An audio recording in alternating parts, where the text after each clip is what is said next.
একটা লেখছি ইসলামের পক্ষে। তাই নাকি? জি। এক লাইন কোন তো দেখি। এই কবি সাহেবের 10,000 টাকা। কবি সাহেব আমাদের। আউযু বিল্লাহি মিনাশ শাইতানির রাজিম, বিসমিল্লাহির রহমানির রহিম। কবিতার নাম রঙের মেলা। স্কুল বন্ধ, পূজার ছুটি, গায়ের ছেলেরা বেঁধে জুটি। পূজা দেখলাম উল্লাপাড়া, তথায় দেখি হিন্দু ভরা।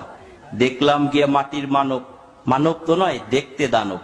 10 হাত তার 2 পা, হিন্দুরা তাকে বলে মা। 10 হাতে 10 অস্ত্র ধরে বসে আছে সিংহের পরে।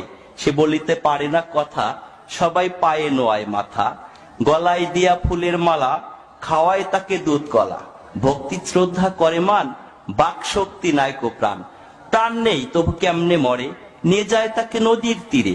তীর হতে তুলে মধ্য জলে, লাথি মেরে দিয়েছে ফেলে।